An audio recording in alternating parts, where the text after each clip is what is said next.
আসসালামু আলাইকুম। পঞ্চম শ্রেণীর শিক্ষার্থী বন্ধুরা, কেমন আছে সবাই? আজকে আমরা শিখব পঞ্চম শ্রেণীর গণিত বইয়ের ৬২ নাম্বার পেজ। আজকে আমরা ৬২ পেজের ১ নং নিয়ে আলোচনা করব। তো ১ নং এর প্রথম প্রশ্নটা দেখো, ৫ ভাগে ১৭ এর মিশ্র ভগ্নাংশ নির্ণয় করতে হবে।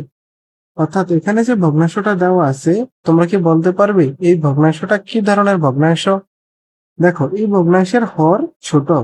হর হচ্ছে ৫। ৫ থেকে ৫ কিন্তু ছোট, আর ৯ হচ্ছে ১৭, এটা কিন্তু বড়। তা আমরা জানি কি, কোন একটা ভগ্নাংশের হর যদি ছোট হয় এবং লব যদি বড় হয়, ওই ভগ্নাংশকে অপকৃত ভগ্নাংশ বলা হয়। তাহলে ৫ ভাগের ১৭ হচ্ছে একটা অপকৃত ভগ্নাংশ।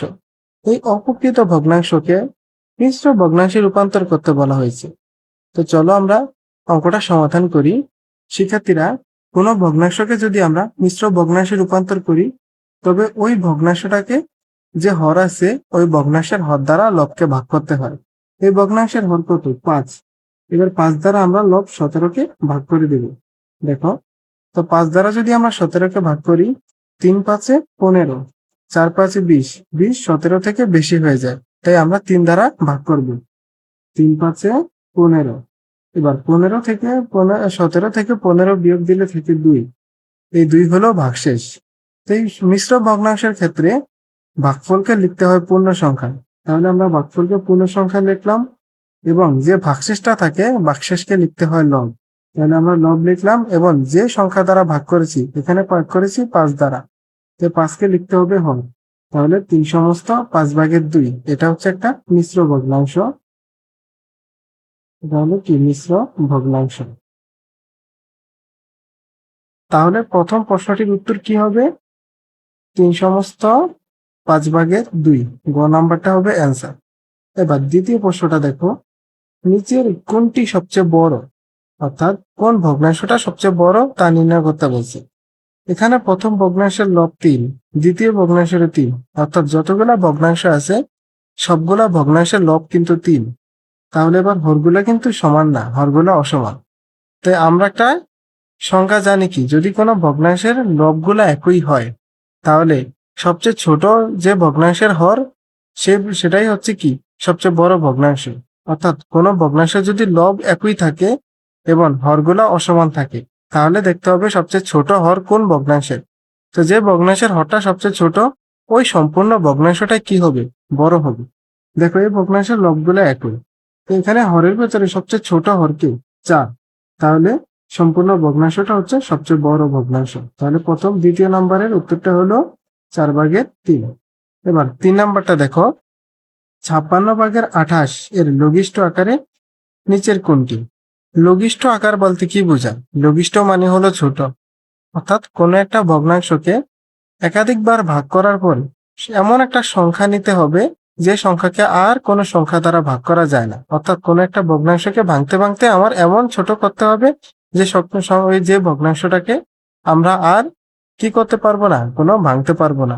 এটাকে লঘিষ্ঠ আকারে প্রকাশ বোঝানো হয়। তো ৫৬ ভাগের ২৮কে আমরা চলো লঘিষ্ঠ আকারে প্রকাশ করি। দেখো শিক্ষার্থীরা, ৫৬ ভাগের ২৮ কিন্তু একটা বড় সংখ্যা। এই সংখ্যাকে কত দ্বারা ভাগ করতে হবে তা কিন্তু আমরা জানি না। তাহলে আমরা প্রথমেই অধ্যায় ৩ যারা পড়েছ গুণিতক এবং গুণনীয়ক, ওই অধ্যায় শুরুতেই ছিল যে যদি কোনো সংখ্যার একক স্থানীয় মান জোড় সংখ্যা হয়, তবে ওই সংখ্যাটাকে ২ দ্বারা ভাগ করা যায়। দেখো, প্রথম যে সংখ্যাটা ২৮, ২৮-এর ৮ কিন্তু জোড় সংখ্যা, আবার ৬ও জোড় সংখ্যা, তাহলে এই সংখ্যাটাকে ২ দ্বারা ভাগ করা যাবে। তো ২৮কে আমরা যখন ২ দ্বারা ভাগ করব, দেখো ২ একে ২ থাকে কি ৮, ৪ দুগুণে ৮, তাহলে ১৪ দুগুণে ২৮। তাহলে আমরা লিখতে পারি ১৪ দুগুণে ২৮। এবার ৫৬কে আবার আমরা ২ দ্বারা ভাগ করতে পারি। দেখো ২ দুগুণে ৪, ১, ৮ দুগুণে ১৬, অর্থাৎ ২৮ দুগুণে ৫৬, তাহলে ২৮।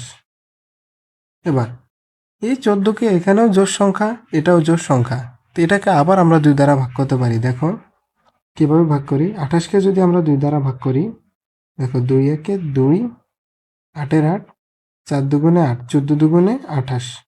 তাহলে আমরা লিখতে পারি ৭ দুগুণে ১৪ আর ১৪ দুগুণে ২৮। 7 এবং 14কে কিন্তু 7 দ্বারা ভাগ করা যায়। দেখো 7 একে 7, 7 দুগুণে 14।